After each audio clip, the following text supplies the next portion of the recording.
tipos de diagnóstico. ¿Sí? Entonces, este era el mapa del diagnóstico, lo que había en cada nivel referido al diagnóstico de tipo administrativo, estratégico y biológico, ¿cierto? Y lo que decíamos era bueno, entonces, lo que viene después, en los cuadros, lo voy a pasar rápidamente, es la descripción de cada una de estas cosas. Y al final venía una síntesis diagnóstica que era yo decía, había que juntar esto así, juntar los tres diagnósticos administrativos, estratégico y biológico. Y entonces decir, ¿con qué ideología, qué grupos sociales defendían o qué sé yo, que ellos se ocupaban de este tipo de cosas? Entonces, esta era la síntesis diagnóstica que se sintetizaba así como actores sociales y campos de... Y entonces ahí viene, digamos, cada una de estas cosas, entonces aparecían las tasas, los problemas de la descripción epidemiológica tradicional, en el diagnóstico administrativo, el nivel de sector y servicios, aparecía el tema de eficacia y eficiencia, la preguntita esa que aparece ahí. En el nivel de tipos de servicios, bueno, estaban estas categorizaciones. Después tomábamos el tema de gravedad y emergencia, ¿se acuerdan de todo esto, no? ¿Sí? Lo fuimos viendo, y las consecuencias correspondientes.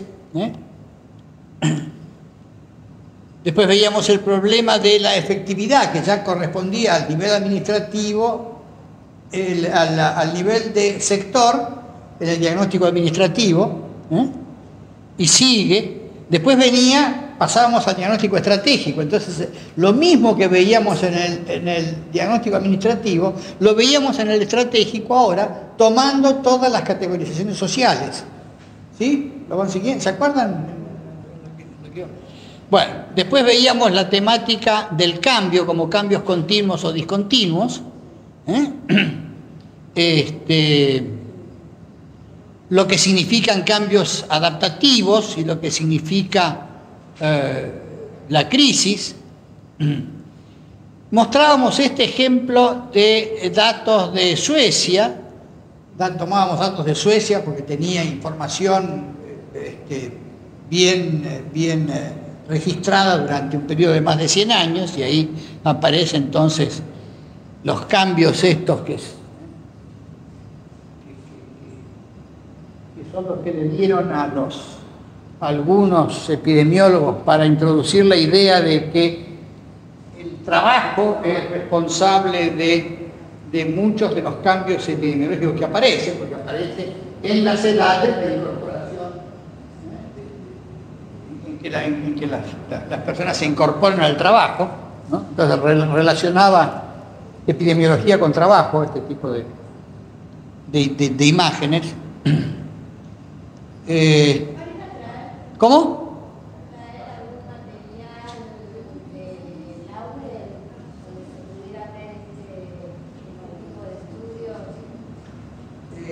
Bueno, podemos mostrar algo. ¿Tenés algo de archivos de no, porque aprovecho para anunciarles. En el mes que viene vamos a modificar un poco. Yo voy a estar ausente algunos días, pero va a estar Alejandro y Hugo, y van a mostrar sobre dos cosas, creo. Van a trabajar sobre Matus, van a presentar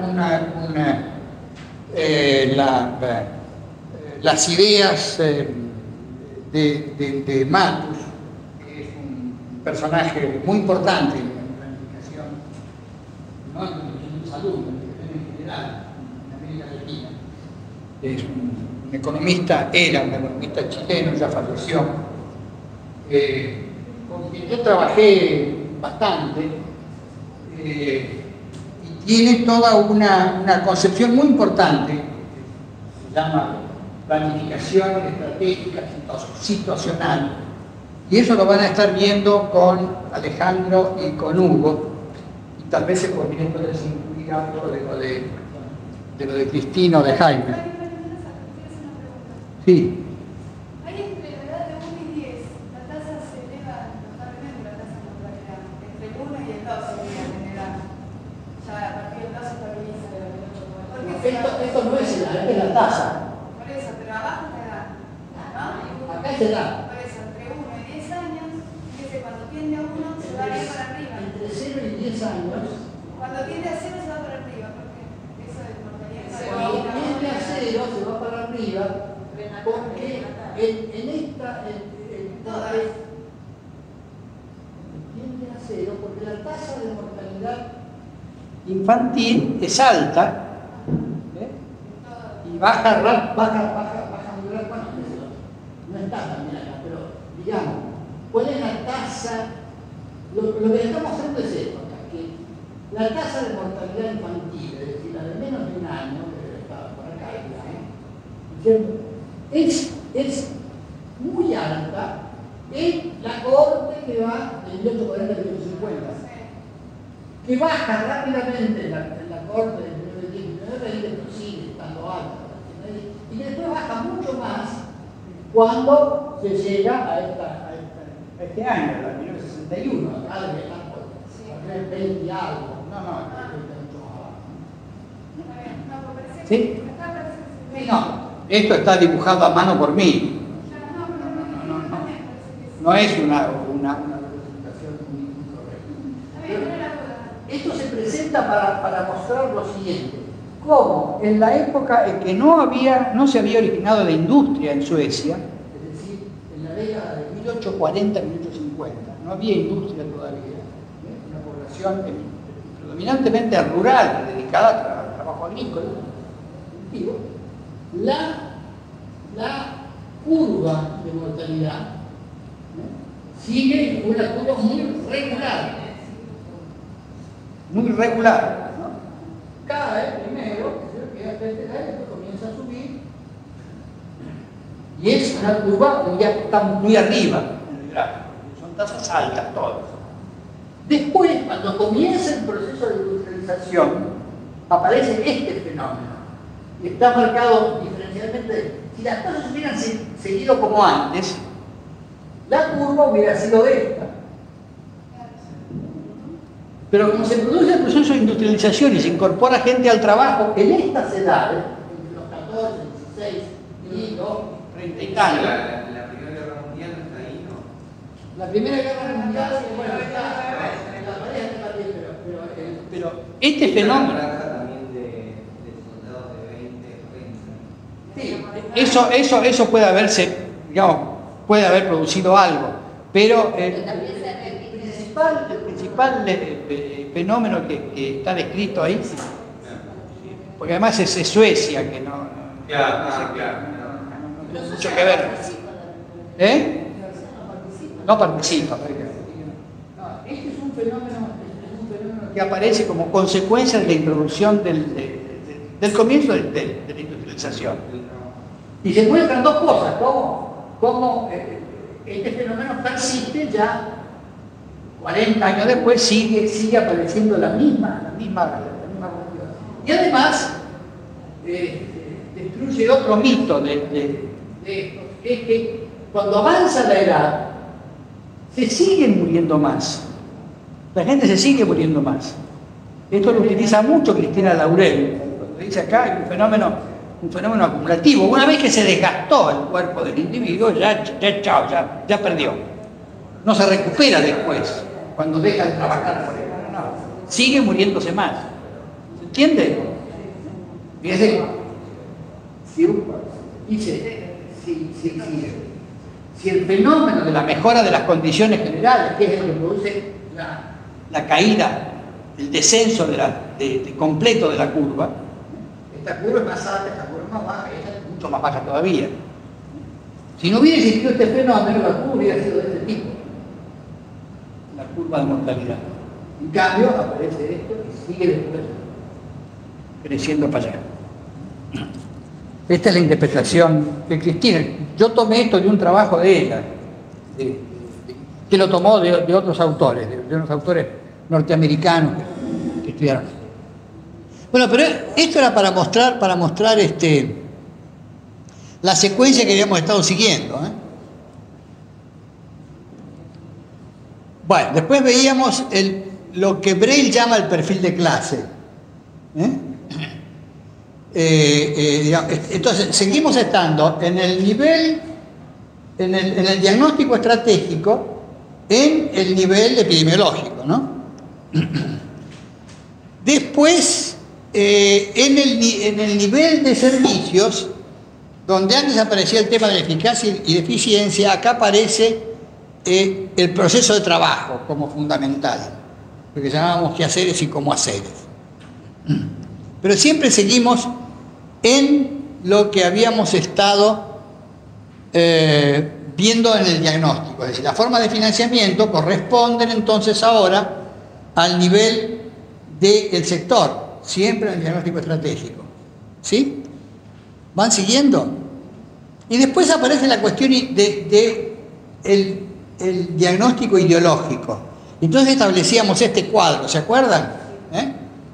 El tipo de conciencia sanitaria, el tipo de conciencia social, etc. Y hubo una interpretación sui generis, que no es lo que tiene que ver con el grupo de rock, sino que quiere decir que la que yo hice. Hay un grupo que Hugo. Bueno.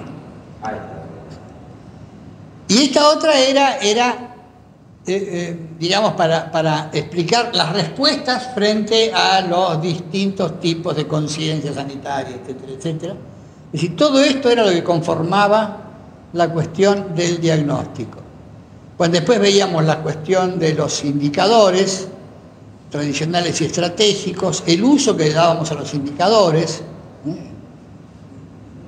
los sesgos y las intenciones de cambio, no cambio, etcétera, con todas esas variantes, las fases de transición demográfica y las diferencias que aparecen en las pirámides, esta cuestión de los porcentajes de mortalidad, y después estas relaciones, cómo se relacionaban los tipos de poder y la organización en sector y servicios, y dónde se producen lo que llamamos ahí acumulaciones materiales o intelectuales. Materiales en lo administrativo, intelectuales en lo técnico-político. Para llegar por fin a esta relación. Seguimos siempre dentro de tratar de especificar lo que vimos en el cuadro general de diagnóstico. Entonces, tipos de actitudes, podríamos decir, que se toman cuando se dispone de alguno de esos tipos de poder y la organización es del tipo que se señala ahí. En la organización burocrática el poder administrativo usa la norma, quiere decir esto. En la organización burocrática el poder técnico se impone. Se hace lo que yo digo. Y para el tipo de poder político se usa el prestigio, etcétera, etcétera. Después viene la negociación, el acuerdo, el carisma, el consenso, la discusión, el liderazgo. Todas formas distintas de establecer de tratar de llegar a algún tipo de funcionamiento a partir de entender cómo se relacionan estas cuestiones. Y acá viene entonces lo que llamamos actores sociales y campos de fuerza, que es lo que está en el dibujo que viene inmediatamente a continuación. Entonces, acá se señala se señala lo siguiente, que una vez que uno tiene desglosado el diagnóstico, que el proceso de investigación en un diagnóstico es una investigación, ¿cierto? Tiene que hacer básicamente dos cosas. Primero tiene que categorizar, es decir, tiene que dividir. Para hacer un análisis yo tengo que dividir cosas. Yo tengo un conjunto de algo, o algo que representa un conjunto, pero tengo que fragmentarlo, tengo que dividirlo. Y acá hay dos divisiones, hay dos ejes de división. El eje de los tipos de diagnóstico y el eje de los niveles. Esto va a crear este cuadro que tiene 8 casilleros, perdón, 10 casilleros, porque acá se resume, y que al final termina con un solo casillero. Es decir, yo tengo que fragmentar para el análisis y tengo que reconstruir para la síntesis. La síntesis reconstruye lo mismo que al principio. Yo partí por el sector, comencé por el sector salud, lo fragmenté en todo este tipo de cosas, lo analicé a través de todo eso que estábamos repasando recién ahora, y después reconstruyo de esta manera. ¿Se entiende? Entonces, esta reconstrucción es el rearmado de lo que tenía al principio, pero ya entendiendo ahora qué es lo que tiene adentro. O sea, cómo se comporta, cómo funciona y por qué. A través de todo el proceso de análisis que acabo de repasar muy rápidamente. ¿Sí? ¿Siguen? ¿Estamos bien? Entonces, esta reconstrucción de hecho, es el comienzo de la propuesta. Una vez que yo hago esta síntesis, ya tengo todos los elementos para hacer la propuesta. Yo ponía el ejemplo, mujeres y hombres, cuando yo quiero analizar diferencias, tengo que separar. Si dejo todo junto y digo personas, las personas, entonces la diferencia entre mujeres y hombres desaparece. Entonces no puedo demostrar de esa manera que a las mujeres se les paga menos que a los hombres. Cosa muy justa, manera de mirarla. Muy justa, claro. Metodológicamente, la sistematización de esa fragmentación.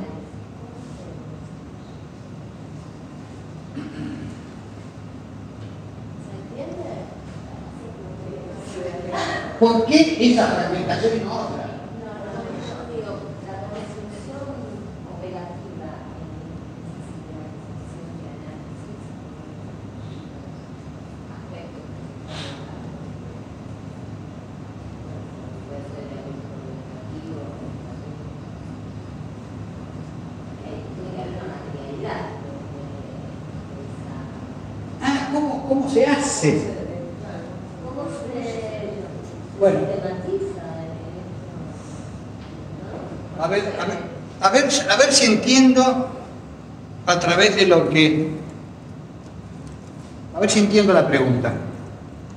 Yo dije, cuando uno hace el diagnóstico administrativo, en cada uno de estos niveles, para poder hacer ese diagnóstico, yo estoy pensando en el tipo de poder administrativo. ¿Sí? Y el tipo de poder administrativo, para mí, quiere decir la capacidad de apropiarse y asignar recursos a distintos usos. Esa es la definición que hago de poder administrativo. Lo vamos a ver en mucho detalle un poco más adelante. Entonces digo, para poder pensar de esa manera, lo que yo hago es le voy a quitar a estos, digamos, a lo que aparece en cada uno de estos, o a lo que aparecería en cada uno de estas celdas, le voy a quitar todo lo que sea social. Voy a tratar de apartarme de lo social, para pensar en lo que he llamado antes lógica de la materialidad. ¿Se acuerdan cuando hablé de lógica de la materialidad? Hay un cuadrito, si quieren lo volvemos a ver ahora.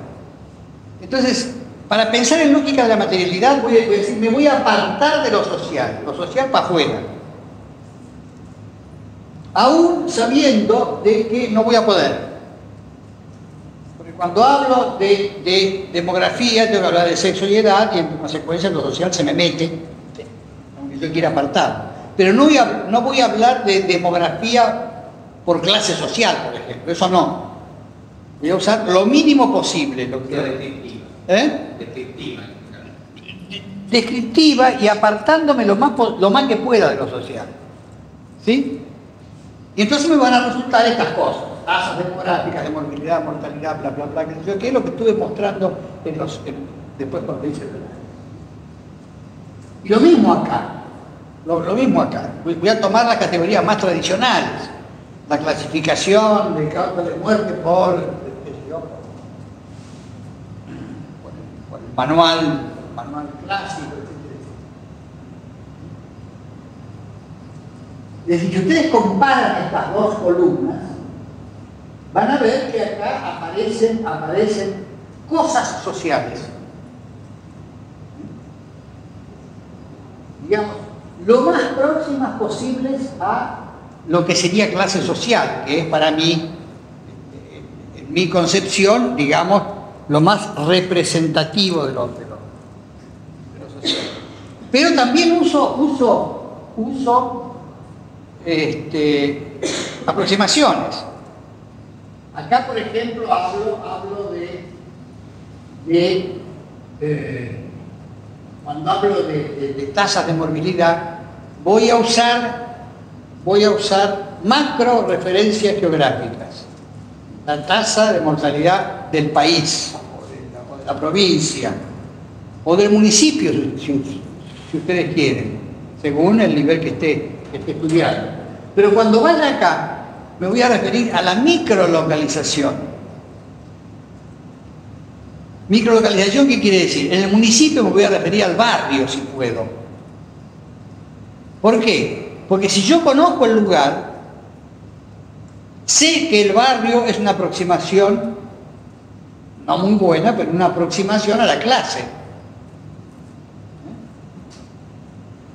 En La Matanza dudo que vivan muchos aristócratas. Más bien son ¿eh? Está bien, digamos. Pero yo sé que en algunos lugares voy a poder tener una aproximación de clase más o menos. En Recoleta y el barrio norte, bueno, es una cosa, Matanza y qué sé yo, y González Catán es otra. ¿Me explico? Es decir, voy a usar... ¿Por qué? ¿Por qué voy a hacer esto? Porque los sistemas de registro registran en general cuestiones promediales. ¿Y por qué hacen eso? Y porque el registro no trabaja para su propia destrucción. Digamos, y claro, si yo incluyo cuestiones sociales, estoy diciendo, ojo, fíjense que acá hay desigualdades y diferencias. Entonces los registros en general no hacen eso. No muestran desigualdades. Por eso yo decía que cuando uno quiere hacer este tipo de cosas, no tiene que recurrir a los sistemas de registro, sino tiene que hacer estudios monográficos específicos.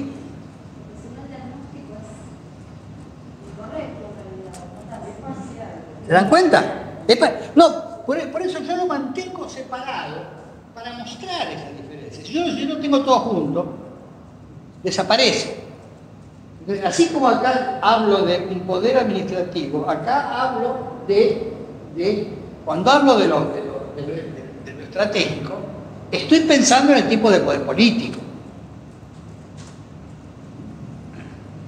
Entonces acá aparecen formas de financiamiento. ¿Por qué formas de financiamiento? Porque financiamiento es el que establece una relación de lo que pasa en el sector salud con la distribución de poder en la sociedad. ¿Se dan cuenta? Entonces acá hay una cuestión que tiene que ver con la distribución de poder. Cuando acá hablo de efectividad, ¿cuánto cubo? ¿Qué cobertura tiene esto? No estoy hablando de la distribución de poder. En cambio acá sí. Es el financiamiento el que estructura subsectorialmente al sector. Afirmo yo. No sé, ¿responde? ¿Sí? Esta es la idea. Y además, acá estoy muy adentro del sector y cada vez que voy avanzando acá, me voy aproximando cada vez más a la sociedad. Cuando acá estoy hablando de de la ideología social y sanitaria, estoy hablando de una cuestión muy total, muy de base de la sociedad, ¿no es cierto? Acá estoy hablando de los grupos que conforman fuerzas que pueden mostrar desigualdad. Y después, entonces, al final sintetizo aquí. Cuando sintetizo, junto todo, yo decía. ¿Qué grupos, con qué ideología impulsan, defienden ciertas cosas, etcétera, etcétera? Y esta era la parte entonces que tenía que ver con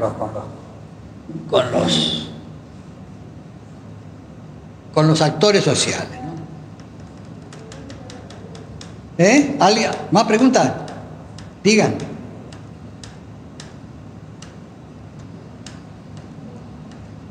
Todos estos cuadros intermedios son el análisis. Y acá entonces aparecen los actores sociales y los campos lo que llamo campos de fuerza. La caracterización sectorial pasa por la identificación de los temas que se encuentran sobre el tapete de la discusión, tanto en lo que respecta a la situación de salud como a la organización sectorial y a la interrelación que existe entre esos dos subcampos. Esto es lo que dice la primera frase. ¿Qué quiere decir esto?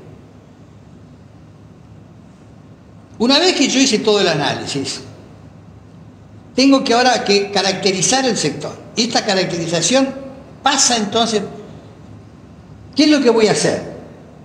Lo que voy a hacer es tirar un tema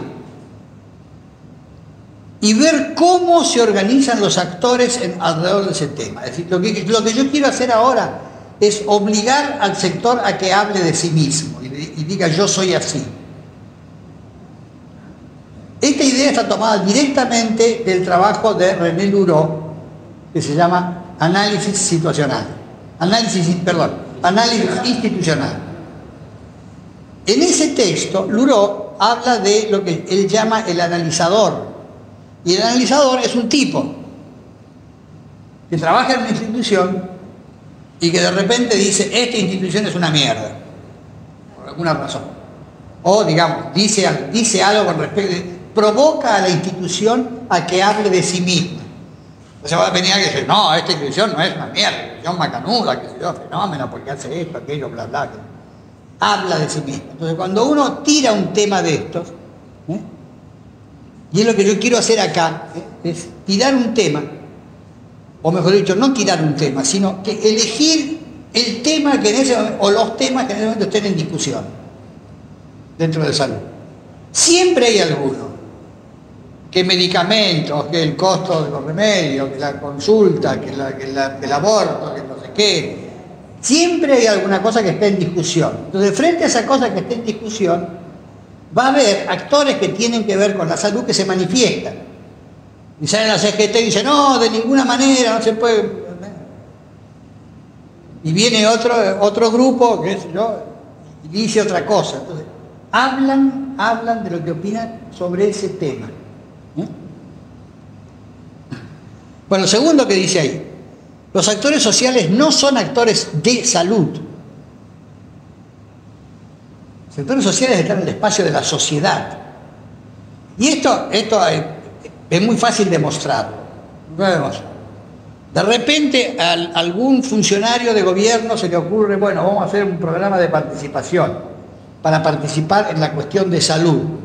Entonces arma alguna cosa que organiza algo, se reúne un grupo, bla, bla, en la escuela, ¿no? Ahora vamos a participar en salud. La gente se reúne ahí y dice, nosotros queremos que nos asfalten la calle. ¿Qué tiene que ver con la salud? Pero una vez que el funcionario le da la palabra a la gente dice lo que quiere, no lo que quiere el funcionario, sino lo que ellos quieren. Por eso digo, hago esta afirmación de que los actores sociales no son actores de salud. Sí, pueden tener mucha importancia para lo que pasa en salud, pero son actores de la sociedad, digamos. ¿Se entiende la idea? ¿Está claro? Diferenciándose según sus intereses permanentes o circunstanciales en el ámbito sectorial. en este último caso, no forman parte de la estructura de poder del sector, pero pueden ser importantísimos componentes de algunos de los campos de fuerza que constituyen el sector ante una decisión clave. Y lo tercero que se dice ahí es que puede ocurrir que no existan actores en el espacio correspondiente a la situación de salud. Entonces ahora, lo que estoy mostrando acá es esto que decía recién. Si está en discusión el tema aborto, va a haber una serie de actores que se van a manifestar. Van a decir, yo estoy a favor, yo estoy en contra, porque la Iglesia ha dicho de que la vida comienza en el momento de la concepción, entonces hacer un aborto es asesinar a un ser humano, el argumento. Y van a venir las feministas, que nunca faltan, Dios mío. Y van a decir que la mujer tiene derecho a ocuparse, mandar sobre su propio cuerpo, etcétera, etcétera, etcétera. Entonces, ¿qué es lo que pasa? Se genera esto, se genera un campo, se genera una tensión, un campo de fuerza. ¿Sí? Cuanto más actores hay que hablen de cosas así, se arma un campo de fuerza más complicado, con más tensiones, que tiran para un lado, para otro, etcétera, etcétera. Si el tema es este, hay otros actores que van a decir cosas que... Entonces, esto genera una tensión. Yo le digo, es el sector salud para mí.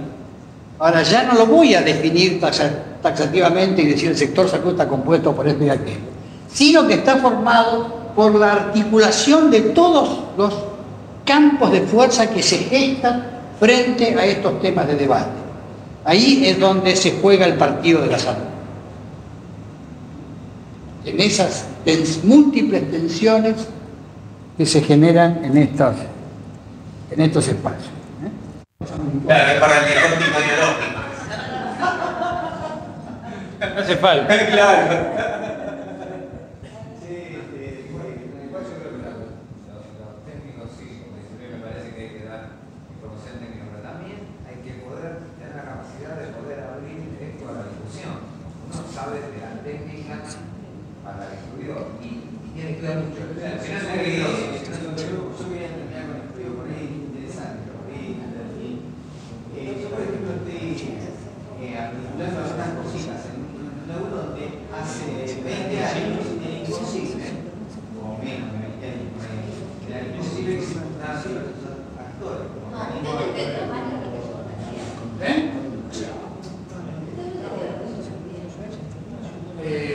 Estoy tratando de...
Es para él, es para Que él. hay una inherencia entre trabajar por la participación, como lo podía crear el desarrollismo en algún momento, ¿no?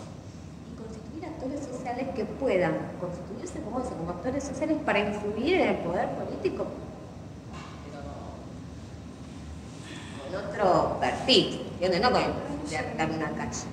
No, está bien, digamos, pero yo creo que aquí hay varias ¿Con tu cosas. experiencia de esas? No, Yo, hay, no en este momento, pero he tenido varias. sí, hay varias cosas. En primer lugar, hay una cuestión, digamos, que depende del nivel en que se planteen las cosas. Por ejemplo, si hay un reclamo fuerte para solucionar algún tipo de problema muy focalizado, Entonces ahí puede haber digamos, una alianza coyuntural, para llamarlo de alguna manera, entre el grupo de la población y algún funcionario que se ocupa por la posición que tiene, de introducir el tema en el debate del Estado. Facilita las cosas. Ahora, otra cuestión es cuando uno piensa en términos mucho más de políticas, mucho más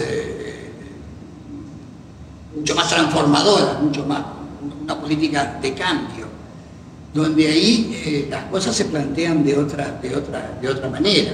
Ahí es el grupo de la población el que tiene que transformarse en actor social. Y ahí no tiene manera de, digamos, de una alianza coyuntural que les permita resolver un problemita. Porque acá se trata de un problemón. Nosotros queremos cambiar la estructura de poder en el municipio, en la provincia, ya la cosa no es cuestión de aliarse con el funcionario que va a hacer la cosa, a pesar de que a veces el funcionario desearía hacerlo. A mí me llamó mucho la atención en estos días pasados la avalancha de declaraciones que hubo a favor de Lula de este país, empezando por el presidente de la República, queriendo agarrar de fierro caliente prácticamente.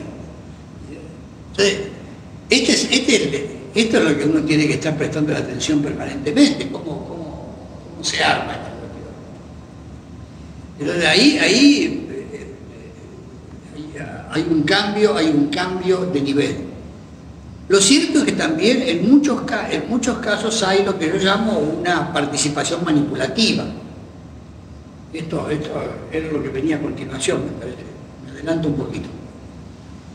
Que es cuando un funcionario organiza una comunidad periférica, le dice, bueno, vamos a participar, entonces vengan el domingo que vamos a cavar zanjas para hacer las veredas. Yo digo, ahí ¿estamos hablando de participación o estamos hablando de explotación de la fuerza de trabajo sin remuneración? ¿De qué estamos hablando? Sin embargo, esta otra cosa también tiene algún lugar, porque para participar hay que saber, y participar, para mí, mi concepto, quiere decir tomar decisión. Claro, cuando uno trabaja en participación popular, comunitaria, si la gente no está en el diseño del proyecto, no hay participación. No hay participación, sí. El ejemplo es las manzaneras. Ustedes le dicen lo que tienen que ir a... Si ustedes no participan en el diseño de lo que fueron las manzaneras, no están participando. ¿Cómo se define desde dónde? Acabo. Pero que discutan la política participación. Si uno... La participación, siempre para hacer participación real, tiene que ser desde el diseño. Si no, no es una participación real. Más allá de que a veces... Voy a decirlo de esta... Por ahí la pregunta de ella, yo la estoy interpretando ahora, es decir, ¿cuándo los sujetos se transforman en actores sociales? Sería la idea. Claro, la decisión. Claro, no hay ahí tiene que ver con un nivel estratégico. No hay sustituto para la puede no ser lo constitución. mismo para vos cómo se construye un actor social que para mí. Está bien, pero no hay sustituto para esta cuestión. Pero no estoy diciendo eso. Digo, no hay sustituto para la constitución de actores sociales. Claro. No hay sustituto. Esto yo creo que es claro, ¿no? Tenemos que llegar a eso. Para llegar a eso tiene sus bemoles, sus dificultades. Pero para seguir con lo que estabas diciendo,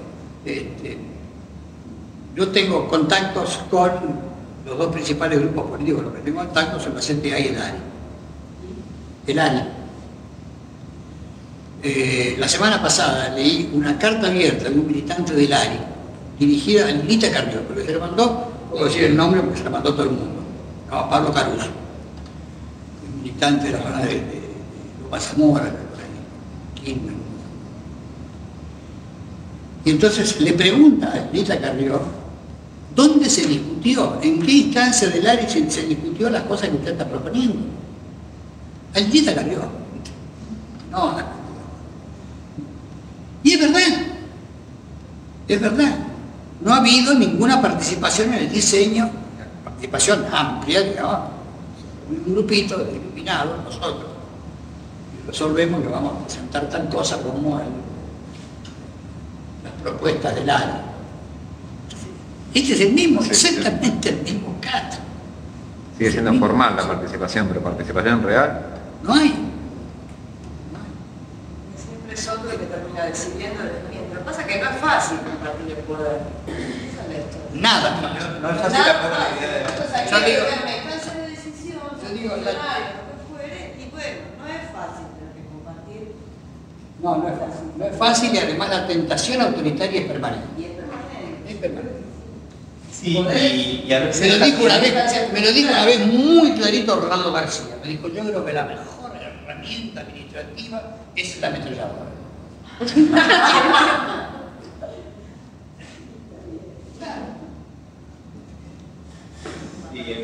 el problema es que los otros piensan lo mismo. Que nosotros la tienen. Nosotros la tienen, nosotros la Sí. Y esa es la tentación autoritaria. ¿Por qué no? Bueno, veamos. Veamos. ¿Qué tenemos que ver?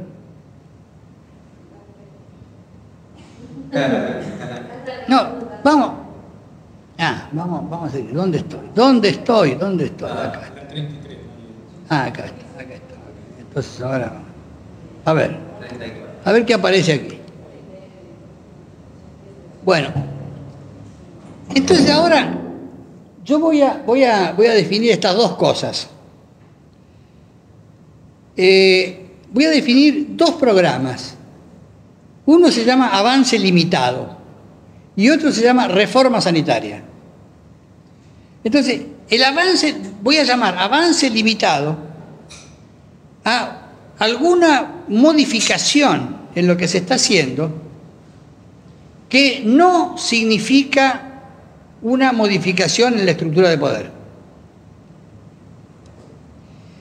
Bueno, ahora lo que estoy mostrando es esto. Yo digo, el avance limitado es una propuesta que no modifica la estructura de poder en el sector. La reforma sanitaria es una propuesta que modifica la estructura de poder en el sector. Esta es la diferencia fundamental. Y entonces voy a definir para cada una de estas cuestiones lo que llamo programas de apertura, cómo inicio la cosa, o de avance. Y después va a haber una tercera categorización. Entonces, digo, en el avance limitado, el programa de avance es reservado.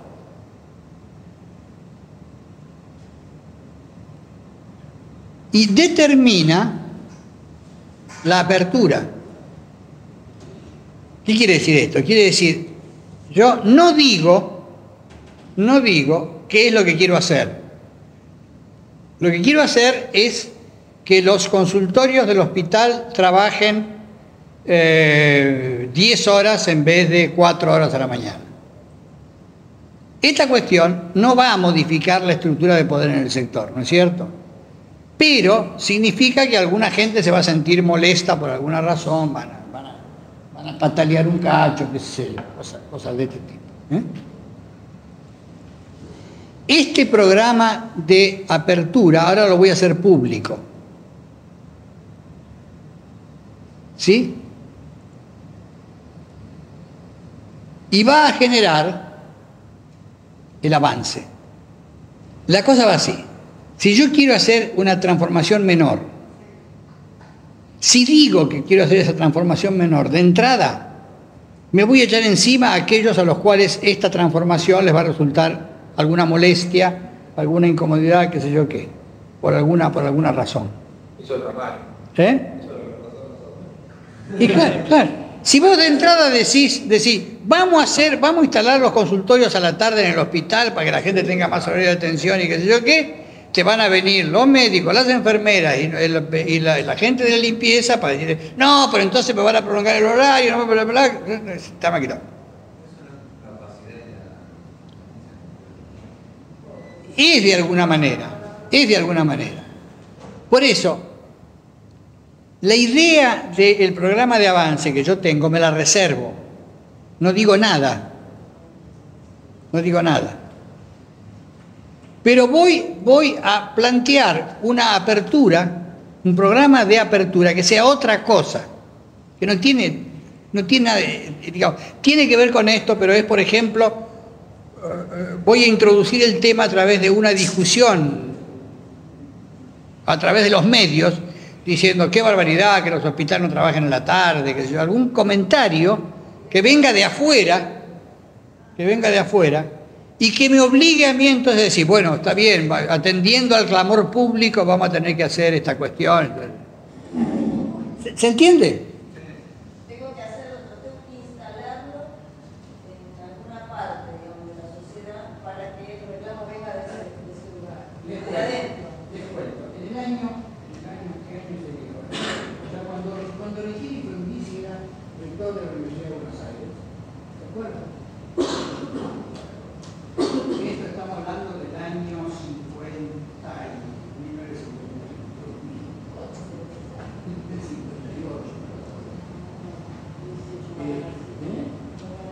Sí, yo sé.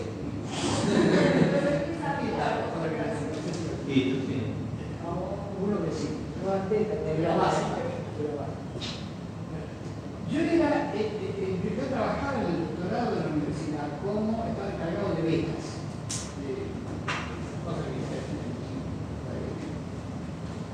Y había dos secretarios, el secretario general, el secretario académico, era un muchacho que se llamaba Aristides Juan Bruno Romero. Y el prosecretario, el secretario económico, el economista, Enrique Silva. Algunos de ustedes lo conocen porque fue un autor de obras de teatro bastante conocido. Hizo una obra de teatro que se llamaba 110.000 pesos. Tomaba siempre temas económicos, pero los desarrollaba a partir de un humor muy especial que tenía. Era un humor muy especial. Tiene dos libros muy buenos, a veces con su llaman Historia de la Guita e Historia de la sí, Ese es Enrique yo no lo encontré, lo busqué por aquí. Ese es Enrique Silva.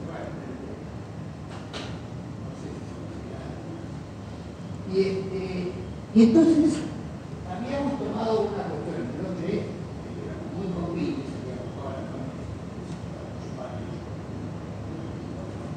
y habíamos ideado un mecanismo conclusivo, que era que todos los días nos sentábamos muy británicamente a tomar el 5 o'clock tea en el rector. Nos juntamos en el restaurante, y tomábamos el té para el rector. Entonces, el asunto era el siguiente. Veníamos a conversar entre, ¿qué te parece si hiciéramos tal cosa, si hiciéramos la casa que tiene, la casa que tiene en París, los árabes para mandar un no. Pero ocurría que la semana venían y decían, ¿qué pensamos? Que podríamos tomar una cosa. Y nos devolvía la misma idea que nosotros habíamos estado conversando y que habíamos descartado. Y nos traía la idea. Y es exactamente lo mismo que estoy diciendo aquí. Posiblemente se me haya ocurrido recordando esta cuestión. Hay que lograr. Claro, los que trabajan en asesoramiento, consultoría comunicacional, dicen esto en cuanto al tema de los servicios. Digamos, si uno tiene que lanzar determinadas cosas, si la lanza de una función pública en un momento donde tiene un decreto, hay un decreto de la función pública, se va para, por ejemplo. Y si uno dice que si lo tira en determinado lugar y aparece en los medios como necesidad, claro. Por el otro lado tiene que ver con el tema de seguramente miren que van a estar filtrando los servicios públicos, que se le pasa que está y instalan la campaña, pero claro, en ese caso es peor porque ya no es una no es un avance limitado.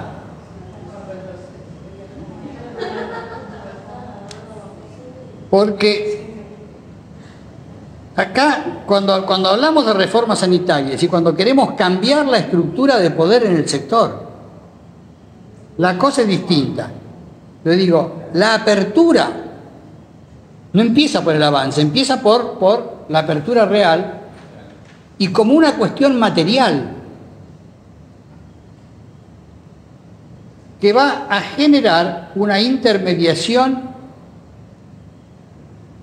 que va a ser ideológica. Es decir, yo tengo que hacer algo material para desencadenar un debate ideológico. Y para decir, acá las cosas están funcionando, fíjense que esto está funcionando muy mal, esto hay que corregirlo, etc. Intermediación que va a sustentar la reforma como propuesta. Es decir, yo tengo que conseguir desencadenar un debate ideológico. Pero tengo que hacer algo material. ¿Por qué? Porque lo que yo tengo que conseguir acá es construir un grupo que vaya a apoyar la transformación. Antes no necesito construir un grupo. Tengo que simplemente, que se yo quiero responder a una demanda, una exigencia que me viene de afuera. Pero ahora, si yo quiero hacer una reforma que afecte la estructura de poder, no lo voy a poder hacer, sino en la medida que construya un grupo, que logre que se constituya un grupo que apruebe esa transformación y que después siga apoyando la transformación alcanzada. Y entonces, lo mismo. Ahora viene lo que sigue a esto, que es lo que se llama la consolidación. El programa de avance limitado determina la consolidación, que es una institucionalidad. Es decir, en el avance limitado, una vez que yo he conseguido el avance, los consultorios están funcionando por la tarde del hospital, una vez que lo conseguí, hay que institucionalizarlo con forma de consolidación. Dictar la normativa que diga es obligatorio que los hospitales funcionen la tarde con una norma hospitalaria, municipal, lo que corresponde. Es decir, la institucionalización consolida el avance cuando es un avance limitado. En cambio, cuando se trata de una reforma sanitaria, la consolidación depende de una realización material, es decir, la gente tiene que experimentar el beneficio de la reforma realizada. Porque es la manera de que se hace permanente el apoyo del grupo que se ha formado para poder hacer la reforma. Claro, hay que devolver a la población, digamos, el resultado beneficioso que se ha conseguido. Es una cuestión, una realización material.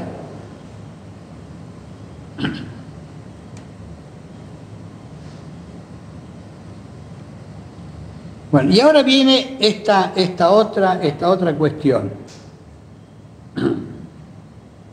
Ya hemos hablado de crecimiento y cambio, ¿no es cierto? ¿Sí? ¿No? ¿Sí? La idea es la siguiente. Yo acá estoy mostrando un cuadro de doble entrada, como es lógico, porque si no, no entiendo nada. Y aparece entonces esa relación, que cuando el avance es limitado, se produce de esa manera. Es decir, parte de una situación donde no hay cambio y sí hay crecimiento,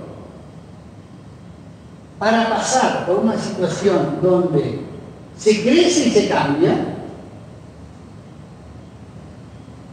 Y después se vuelve a la situación donde no se cambia y se sigue creciendo.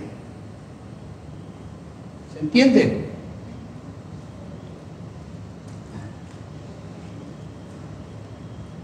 ¿Por qué es así? Porque esta es la única posición estable. Es la única posición estable. Crecer quiere decir mantener la legitimidad.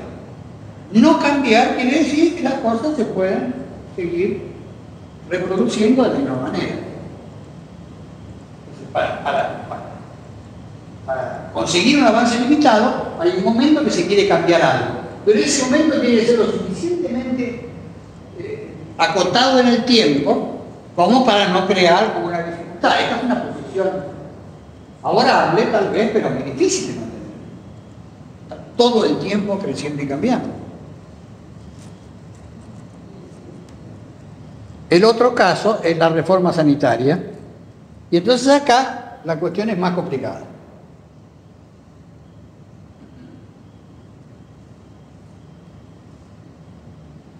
Y el tema acá es que si se va a cambiar la estructura de poder, supóngase, la reforma sanitaria en serio, donde todo cambia, donde cambia la composición del sector, las formas de financiamiento. Supóngase que nosotros decidimos acá en este país, el financiamiento de la salud se va a hacer con un sistema único de salud y proveniente de rentas generales, para decir una boludez cualquiera.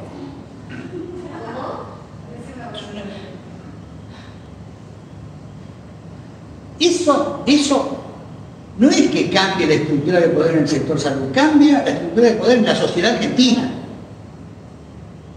Entonces es una reforma de una envergadura muy grande. Pero entonces, si se va a hacer eso, va a haber seguramente va a haber que desarticular lo que hay. Y si uno desarticula lo que hay, antes de poder rearticularlo de otra manera, pasa necesariamente por una fase donde no va a haber crecimiento. Primero por una fase donde no va a haber ni crecimiento ni cambio, después donde va a seguir sin haber crecimiento y va a empezar a haber el cambio, hasta volver a la situación inicial, una vez que se ha reformado todo. Todo este momento es un momento de extremo riesgo, de extremo peligro, porque se debilita la legitimidad, porque deja de haber crecimiento. Entonces, el tiempo que dura esto tiene que estar calculado con total precisión, digamos, tiene que ser considerado con mucho rigor. No se puede uno desarmar cosas y dejarlas desarmadas durante mucho tiempo porque lo echan a la mierda. La participación. Este es el tema del que estábamos hablando antes y que entonces ahora vamos a concretar. Entonces yo digo, hay una determinación estructural de la participación que tiene que ver con la fase de la evolución del capitalismo. El capitalismo empieza con lo que se conoce como la acumulación primitiva. Es decir, este es el comienzo del capitalismo. ¿Qué quiere decir acumulación primitiva? Quiere decir que es el momento en que se van a formar los primeros capitales. Entonces, la cuestión del plusvalor absoluto quiere decir lo siguiente, quiere decir que en ese momento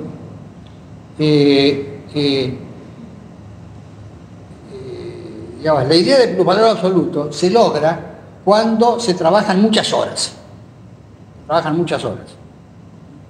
Porque la idea de plusvalor, ¿qué quiere decir? Quiere decir que un trabajador, cuando trabaja, tiene que primero reproducir su valor. ¿Y cuál es su valor? Es lo que necesita para seguir viviendo. Entonces para reproducir ese valor, su valor tenía que trabajar un cierto número de horas, que como se trabajaba con una productividad muy baja, eran muchas. ¿Por qué se trabajaba 12 horas? Porque el tipo necesitaba laburar 8 horas a lo mejor para reproducir su propio valor. Entonces, para que el empresario ganara, tenía que trabajar más de 8 horas, si no, no se justifica. ¿Sí? Esto es lo que quiere decir el plusvalor absoluto. Y después viene la fase de plusvalor relativo. Cuando aumenta la productividad, se puede, entonces, al aumentar la productividad, ya se puede trabajar menos horas, porque el plusvalor no es porque se trabaja muchas horas, sino porque se trabaja con más productividad. Esto es lo que quiere decir el plusvalor relativo. ¿Sí?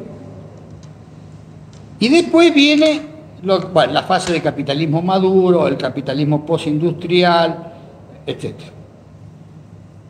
Que ahí se refiere como condicionamiento más que determinación.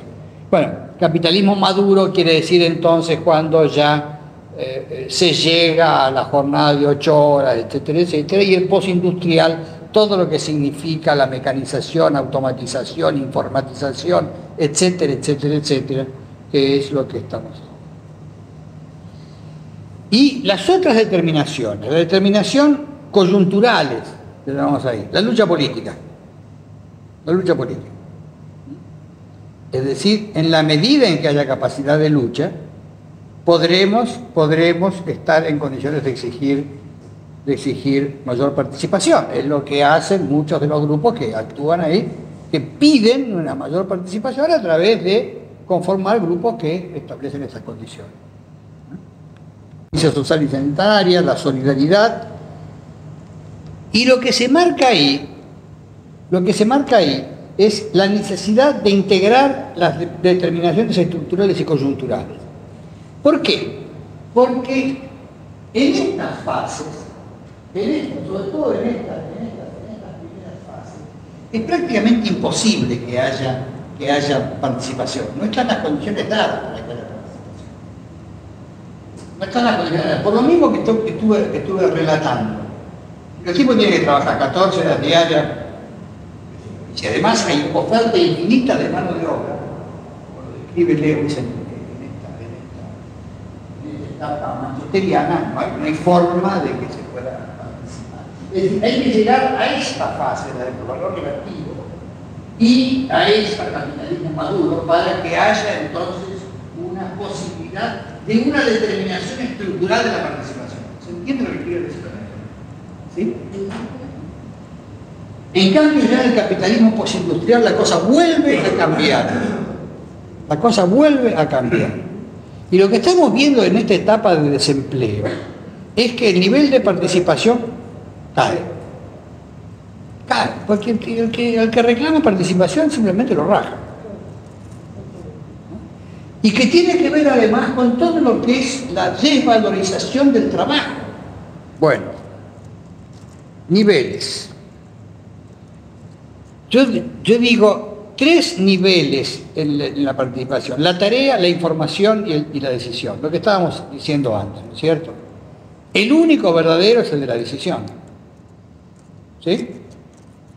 Los otros son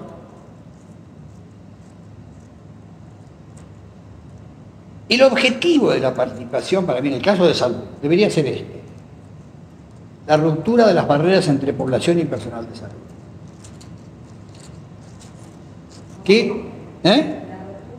De las barreras entre población y personal de salud.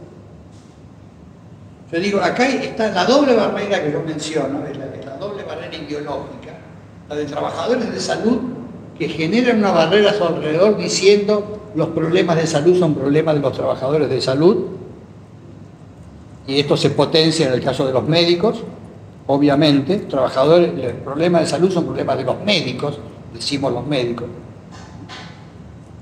Y la otra barrera es la de afuera, la de la población, que dice los problemas de salud son problemas de los médicos. Hay una doble barrera. Entonces la participación debería estar dirigida fundamentalmente a esta cuestión, para lograr lo que dice ahí, un crecimiento transformador. Los momentos con bajo nivel de conciencia sanitaria y organización informal que participa en tareas. Un momento intermedio que es el de crecimiento, tanto de la conciencia sanitaria social como de la organización para la información. Yo digo, un buen sistema de información significa que la población debería participar, porque es a ellos a los que les pasa lo que genera la información en salud. ¿Cierto? Si yo tengo en la cuadra donde vivo una acumulación de basura, eso significa un riesgo para la salud. Y los que vivimos en esa cuadra deberíamos ser parte de ese sistema de información porque somos los sensores más periféricos de lo que nos está pasando. ¿Se entiende? Pero digo, hay una participación en la información que para mí es una etapa importante porque bueno, por eso que dice ahí, porque genera conciencia sobre el problema, etcétera, etcétera. Por eso, el tema de información es un tema que hay que prestarle mucha atención, ¿no?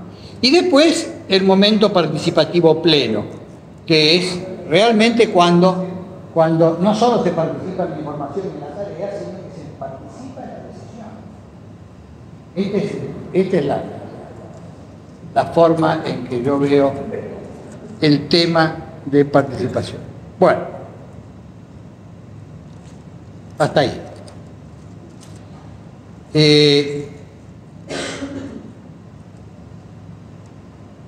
Y lo último, por hoy. Yo digo, para mí, los dos ejes de la transformación en salud son, uno es el tema de la participación, entendida de esta manera. Hay muchas otras cosas que se podrían agregar, digamos, para participar, hay que saber, entonces hay todo un tema de aprendizaje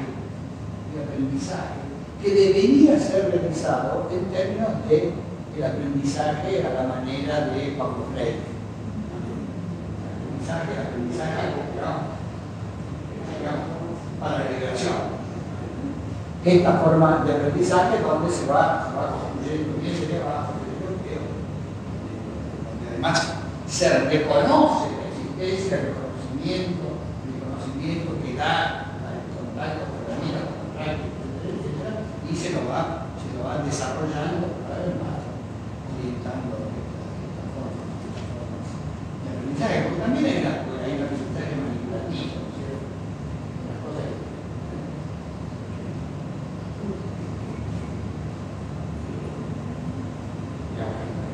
hay mucha pedagogía que está basada en que yo soy el que sabe y ustedes somos burros, que tienen que oír atentamente lo que yo digo para copiarlo y mejorar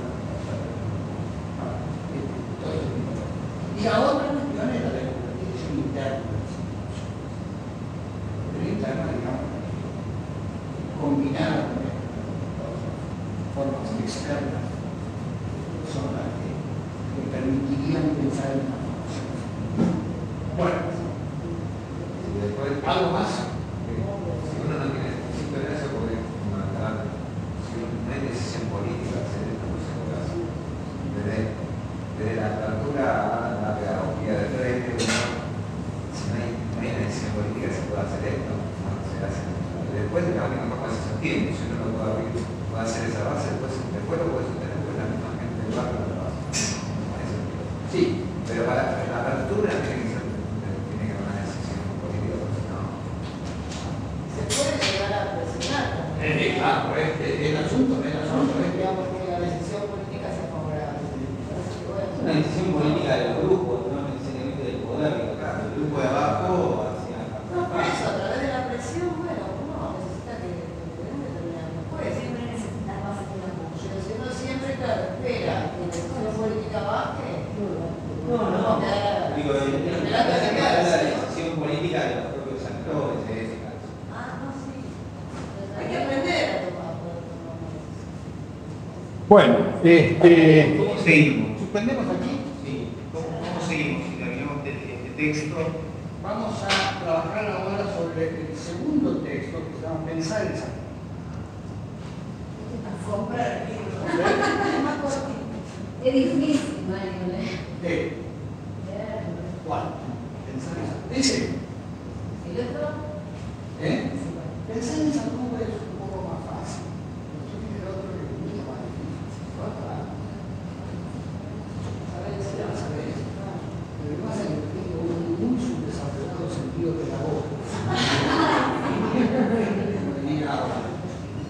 el tema es, casualmente el sábado tuvimos una muy linda discusión acá mismo sobre el tema de la lectura y el discurso. Y está claro que cuando yo escribo nunca pienso. Todo. Entre otras cosas porque no creo que haya nadie que vaya a leer lo que escriba. Pero efectivamente, no, yo nunca pienso en la lectura, nunca pienso en la lectura.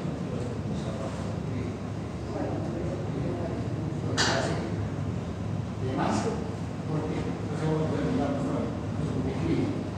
No, escribo a ver si entiendo lo que claro. Ajá, sí. Es como a veces Para sistematizar el pensamiento. claro. Para entenderse. Entonces nunca pienso en un imposible hipotético lector. Yo soy lector. Es una manera de ser creativa. Ahora, Es una también me pasa que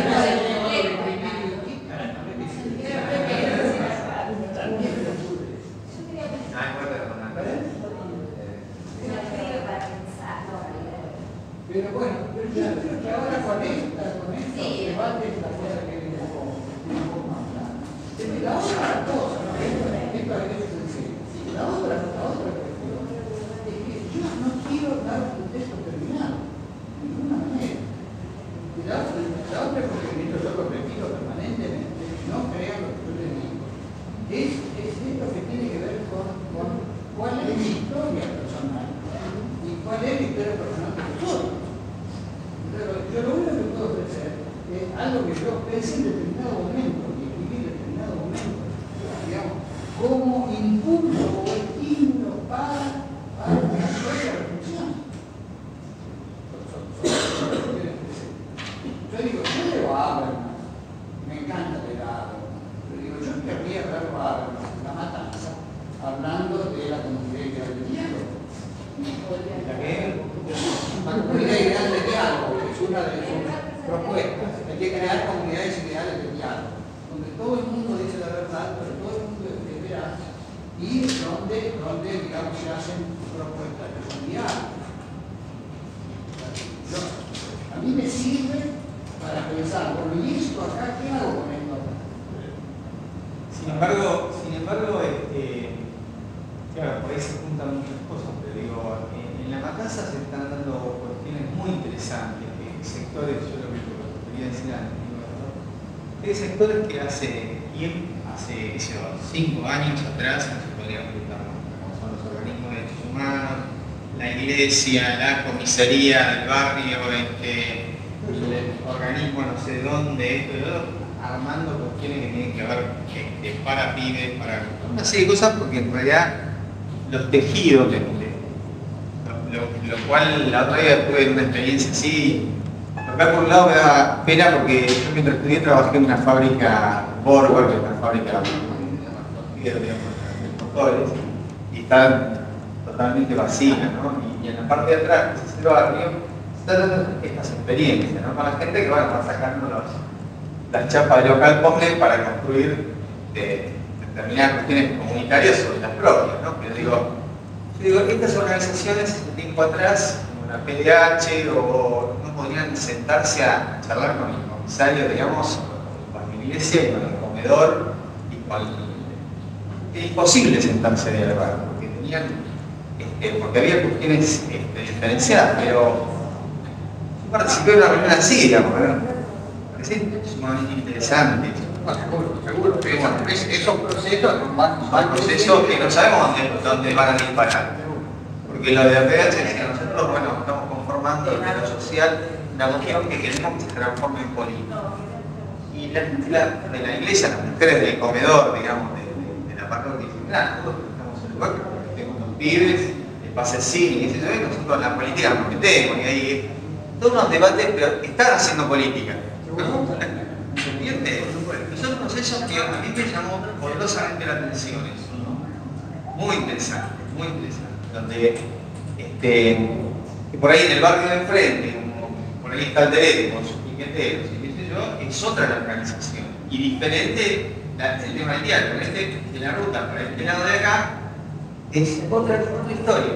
Pareciera que por ahí la comunidad de diálogo será esta, que se está generando. Yo también digo que puede haber ciertas parciales.